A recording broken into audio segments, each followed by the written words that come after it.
I'm Dutch, and let's react to the Americans. Hello, and welcome to my channel. My name is Johan, and I'm a typical Dutchman.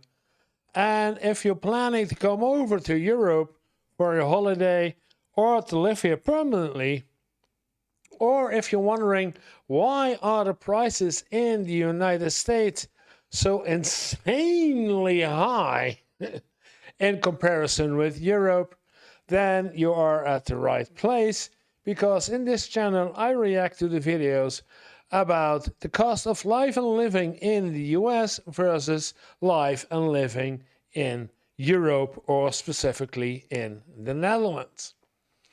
And yesterday we did a video about the differences about highways in Europe and in America. And today we're going to take a look why Europe is insanely well designed in comparison with America, because that explains a bit more why we are so car dependent than the Americans, and why aren't we? So I'm going to take a look at this one from OBS, subscribe and like. And then let's take a look why Europe is so insanely well designed. And why it's not only the Netherlands. Let's take a look. This is a map of Europe's mass transit railway system across 33. Okay, of the mass rail system.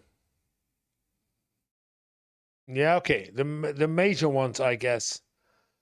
I guess this is only the high-speed lines, because I see Amsterdam. Yeah. Countries. The yellow lines indicate the presence of a train line, and as you can see, it's very dense. There are hardly any spaces where there isn't any coverage for railways. Now, if we compare this to a map of railroad tracks in the US, it's a different story. While parts of the US have Amtrak. See where the train can take you. I want to go to South Dakota. There I want to go. I want to visit America, and I want to go to South Dakota. Then I have to go to Chicago, because there I see a knot. And I can go to South Dakota by train. Okay. Have some good mass transit. But this is Amtrak, isn't that a separate railroad system across the United States, while there are state rail systems? There are large areas of the country which isn't covered by Amtrak, the nation's largest passenger railroad service. But let me show you another map, this time of high-speed rail in Europe. Now, oh, this is the high-speed rail. Okay. Obviously, high-speed railways aren't going to be as common as regular speed railways, as they require excellent design, strict planning, and massive investment. And yet, as we can see, high-speed rail I was looking at the speeds. Strict planning and massive investment. And yet, between 310 and 320 kilometers an hour. Between, what is this? This is Madrid, and this is Barcelona. Between Madrid and Barcelona. And this is somewhere in France, Paris, and I do not know which is the really high speed. Yeah. 310 to 320 kilometers an hour, roughly, let's say 200 to 210 miles an hour on your train, but there's only at two places. So the red ones is the more common, and then you talk about 270 to 300. It's about 140 miles to 200 miles an hour. as we can see, high-speed rail is present in Europe, which is a stark contrast to the US, as you can see from this map. While the US... Oh, there's a US high-speed train network? Again, from Chicago. So Chicago looks like the main hub for every railroad direction in America. US does have some higher speed rail, like the Aquila line in the Northeastern Corridor. It's hardly an effective map of transport solutions. And the Aquila line isn't really that fast either. It can reach about 150 miles per hour, but average That's nice. is less than 70. This is Average.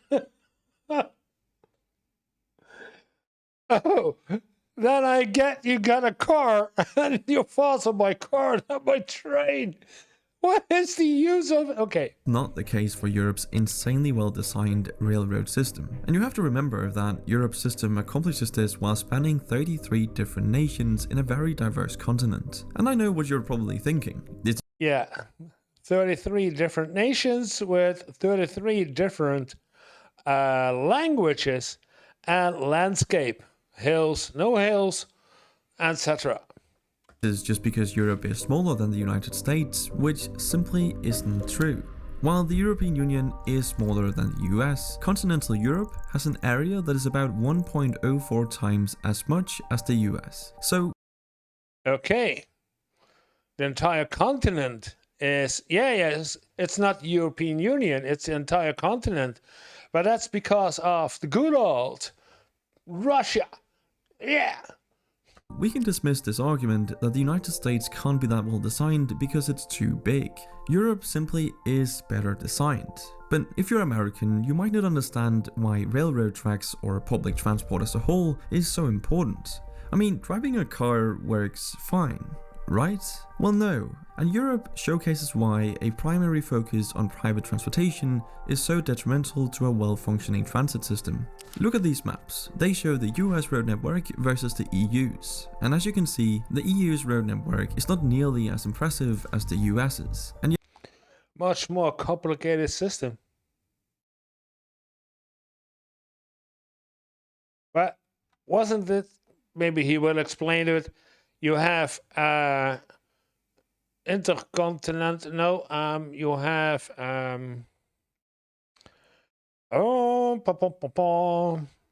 highways and yeah. Yet, when you look at some of the most congested cities in the world, European countries don't feature particularly prominently in the global rankings. The 10 most congested cities in the world. European countries Bulgaria, Russia, Romania, Russia, Ukraine, India, Colombia, Ukraine, Russia, and Turkey. Okay. So we have Romania, Bucharest. Yeah. Ooh, I've been in Bucharest with my car. It's a 25-hour drive from the Netherlands to Romania, Bucharest.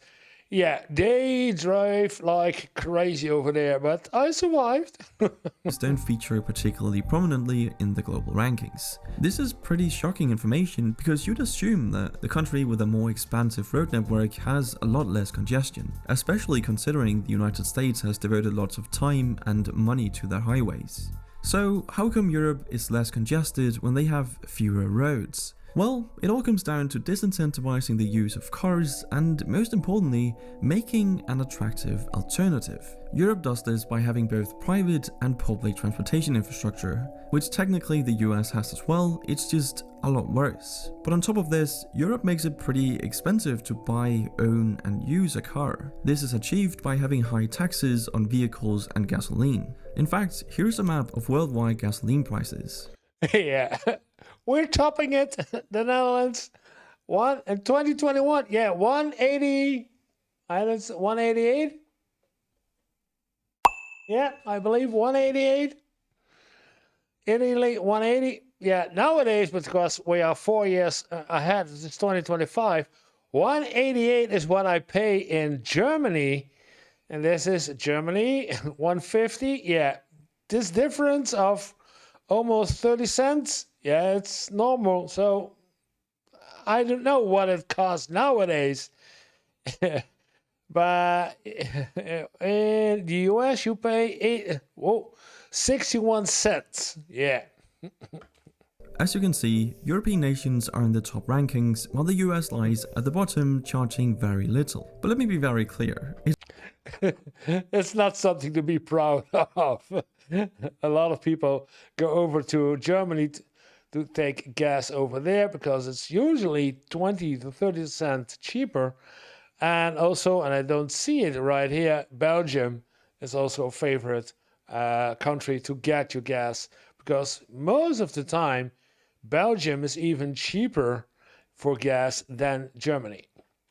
It's only a good idea to make it expensive to drive a car if you have an attractive alternative, which America doesn't, but Europe does. I mean, obviously this wouldn't work in the US with its current transportation infrastructure, but in Europe, this is a great strategy because you make the roads less congested for those who actually need them and give everyone else an affordable and efficient alternative, being Europe's amazing public transport like the trains on the railways. I left for the corner. This is Germany. This Yeah. is arguably the better strategy because even though the vast majority of Americans have access to vehicles at around 91% and gas is comparatively cheap, it still leaves 9% who don't have access to vehicles. What are these people who can't afford a car supposed to do? I mean, sometimes public transport isn't even an option or simply Yeah, and with the current prices of gasoline and rent and etc. And the insurance, etc. Owning a car in the United States is getting more and more expensive. There is no alternative. What are you going to do?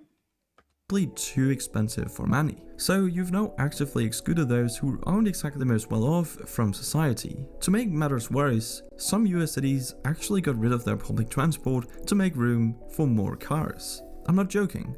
American streetcars like trams were actually removed to make way for bigger roads. Absolutely insane. Compare that to Oslo, Berlin, and Madrid, where discussions are underway to restrict or even exclude most cars from the city center. And let's not forget that when you have cars, you also need somewhere to park them. And this is where things start to become rather ridiculous. You see, the United Rather ridiculous. Well, what is it? States has 2 billion parking spaces for 250 million cars.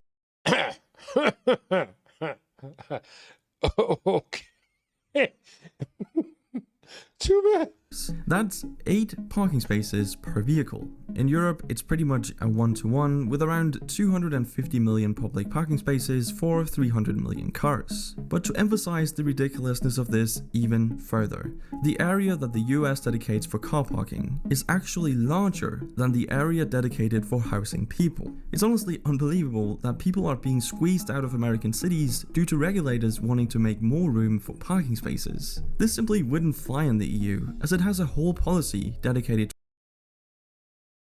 to improving urban planning. See, the EU spent 115 billion euros between 2014 and 2020 to improve city design by making it smarter, greener, and more connected. Simply meaning they allocated funds to make their cities more efficient, more connected, and better for the environment. And better for the environment they really are, as the average resident in a typical Western US city, such as Los Angeles or Phoenix, contributes approximately 6 times more carbon to the atmosphere per capita than an average European city resident. This is purely the result of not having effective transport solutions, which saves resources and allows people to move about efficiently. And Amsterdam. exactly that. Moving about efficiently is something most of Europe's citizens are able to do as a result of the European Union. See, most of Europe's nations are in the European Union, which gives the EU citizens a number of perks, which includes a free travel area. This has been one of the most important achievements of the EU. Yeah, no borders within the EU. It's for now, because we have this housing crisis and a lot of immigrants coming over from eastern countries and the Middle East. We have some border control about who's coming into the border, but of coming into the country. But in general, there is no border control. I can cycle from the Netherlands to Germany, from Germany to Belgium, and back into the Netherlands with ease. I don't even know. I know that I am in Germany and I know that I'm in Belgium, but It makes it possible for an EU citizen to travel freely to other EU member states and stay for up to 3 months. All they need is a passport or even just an ID card. No visas, no trips to embassies, no form An ID card is enough, yeah. filing, just head straight over. This makes it incredibly easy to travel, study and work in other countries and communities. And having Yeah, 2 years ago, we had with my colleagues, former colleagues, I have to say, we went for a study trip to Barcelona, to Valencia in Spain. Getting the train, I drove, of course, because I'm afraid of flying. I drove over to Spain. They flew over to Spain, and we were there for 1 week. And we came back. They go by plane. I go by car. Stopped in Andorra, like I told yesterday. Stopped in Andorra for cycling there, what eventually became walking, hiking. And then by France, Belgium, back to the Netherlands. No one stopped me for anything. this level of centralization is very important to good design, as it gives the smartest people the opportunity to work where they are most useful. And since good design obviously requires a lot of complicated problem solving and planning, Passing Hauptbahnhof as the Schnellbahn. This is not per definition Germany. This could also be Switzerland. I'm not sure. Looking at the buildings, this could be Switzerland. this is very smart. Another smart thing is the incredible biking infrastructure we see in Europe, perfectly illustrated by this map of bike path density in Europe. Yeah. Okay. This purplish is the Netherlands. With Belgium right beneath it, we are the leading. But yeah, you see a lot of bicycle network in Europe. All the purple lines are bike paths, and there's clearly a lot of them, especially towards the left side of the map, but that's just because this is the home of the Dutch, the Netherlands. Now, the funny thing is, I won't be able to compare this to a map of bike path density in the United States, because such a map hasn't been made. At least I wasn't able to find any, and I can only wonder why. But anyway, I don't know. Only the Americans know if there is, because a lot of videos say there is no bike path, but somehow is there only a bike infrastructure in specific states or in specific cities, and those are not connected because they are too far apart. I don't know. Americans do know, but I don't. what Europe and also the European Union has achieved is pretty remarkable, as it's hard to think of another set of such diverse countries where you would be able to travel so freely, in an efficient and inexpensive manner. I mean, you can literally get from Paris to Amsterdam, for example, in just 3 hours for around $30. Imagine being able to travel all over Asia without any border crossings, checks or visas, and being able to stay for months at a time. That would be truly amazing. And let's not forget that European design has always been distinctive and very successful. In fact, the continent's history of design and interconnectedness serves as a model for the rest of the world. But even though Europe and the EU are pretty great and have amazing infrastructure, they obviously aren't perfect. And I'd love to hear some of the reasons it might not be, so leave a comment down below if you have some thoughts. Okay, why it's not be? Well, when it's not perfect, it's hard to say. I've been all over.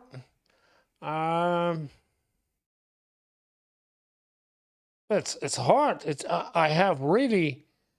I need to think really hard to find a reason.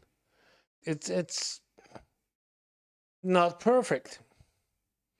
It isn't perfect, I know, but comparing to the Netherlands, comparing to any other country like Germany, etc., yeah, the trains are not always on time, or the train connections are not always the most efficient ones. So sometimes you have to wait an hour or so before connection A to connection B. But in general, I can say I'm content with the infrastructure as it is in Europe, as I want to compare it to US, but the US I only know from video, so I never experienced it. So, but in Europe, yeah. But I want to show you one more thing that I know. Let's pause the video for a minute. Yeah, I had to look it up because I've seen shorts of it, but this isn't the entire video. It's another 11 minutes, but I'm not going to do the entire 11 minutes. But Europe's mega project to replace Russian railways to connect the Baltic to Europe. So if I do not stop the recording and actually start the video. Europe, and it's set to plug a major gap in the continent's high-speed network. Over 800 kilometres long and running across 3 countries that have lacked a modern railway since the fall of the Soviet Union, it's a scheme that's throwing up some immense challenges. As one of the EU's transport priorities over the course of this decade, the pressure's on to get it right. With spectacular engineering, advanced technology and world-class design, this is how the Baltic states are using big infrastructure to put themselves firmly on the map.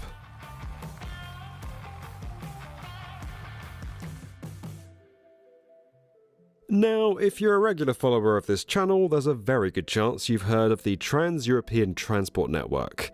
It's a massive scheme by the EU to connect member states with up-to-date infrastructure, mostly rail. The massive Fehmarn Belt Fixed Link, the Lyon-Turin Railway, the Brenner Base Tunnel, they're all a part of it, known for their enormous scale and for the countries involved. But now there's a new player, right? Yeah, but there's another connection made over here from Germany to Norway. To Sweden. From Germany to Sweden. There's already a connection from Denmark across the islands to Sweden. In the east, while in fact 3 new players, the Baltic states of Estonia, Latvia and Lithuania. Together they make up a huge chunk of the North Sea Baltic corridor from Antwerp to Helsinki, one of the major priority routes on the network. And yet the rail infrastructure of these nations is far behind that of their western neighbours, dating back to before the early 90s. Why? Well, because that's when the Soviet Union collapsed, which they were all once a part of. Left behind was a series of railways that run mostly east to west rather than north to south, meaning the 3 countries aren't that well connected. On top of that, they were built to a different standard and gauge to the rest of Europe, which isn't helpful when you're trying to join up the whole continent.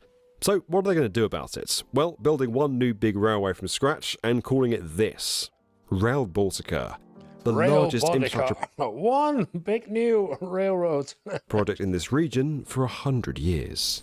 Rail Baltica is a massive infrastructure project connecting 3 Baltic states and bringing significant changes to the region. And the project's primary object is to enhance regional connectivity, foster economical growth, and promote sustainable transportation.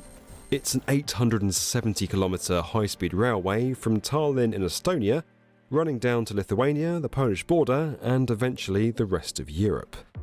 And there was also something like a airport. Oh, there it is, Riga Airport. The trip between the capitals will take just over 3.5 hours. That's shorter than Gone with the Wind.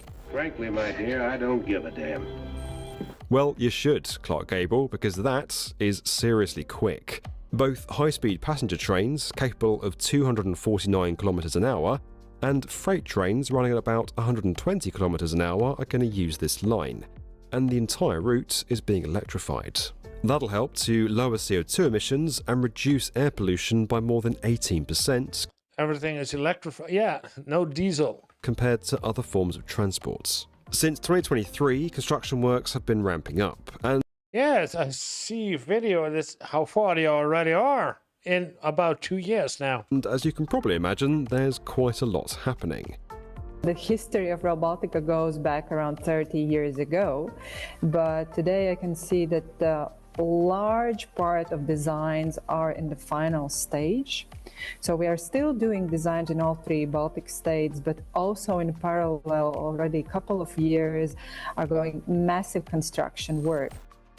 To break it all down for you, let's go on a quick tour of the main sites from top to bottom, starting with what will be the northern end of the railway. It all begins here in Ulamist on the outskirts of Tallinn. This is where the spectacular new passenger terminal designed by Zaha Hadid Architects has now broken ground.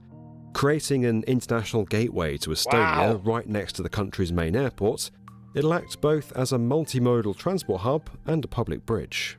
As well as rail, passengers are going to be offered seamless connections to bus and tram routes, and it's all being built using a modular approach. Bus and tram routes. Excavation for the station building is now in progress, along with the foundations and supporting structures. It took longer than planned to dig up the old infrastructure. Elsewhere in Estonia, the construction of new crossings where cars, trains and wildlife will intersect has been the focus. That includes a 73-metre overpass, 4 viaducts over the future railway already open to traffic, and an eco-duct. What do we mean by that? Well, it's like a viaduct, obviously, but the bit over the top is only going to be used by animals. This one's made of 54 concrete arch elements, 25 tons in weight each. Yeah, there are a lot of them in Europe and in the Netherlands. So we think about environment, which are all connected, but also make it safer when a deer is running in front of a train. Yeah, the train will win, but it's not a pretty sight for a train. Together to form a tunnel. Further down in Latvia, where more than 200 bridges are being built, trains will either loop off to the capital Riga or carry on south towards Lithuania. It's in Riga where a lot of the action is happening right now, like the stunning new station which is already taking shape. When complete, it'll become the largest passenger service hub in the Baltics in terms of visitor numbers, with a total area of almost 13,000 square metres and a massive glazed roof. By late 2023, the bases of the 7 arches that'll cover the building were all in place and are now being joined together. Just a short distance away will be a new bridge over the Daugava River. Trains will use it to get to the airports, and construction of that is now in the early stages. There's also loads of work happening at the airport itself. The Rail Baltica... Yeah, I will cut it here. If you want to see the entire video, it's Europe's mega project to replace the Russian railways from B1M. It's another part of making connection with the Baltic and putting them in as being you are a part of Europe. Well, if you like this video, then press like, and if you want to see more of these videos, then you should take a look at these videos too. And otherwise, I would really appreciate it if you press the button to subscribe, and I will see you in the next video.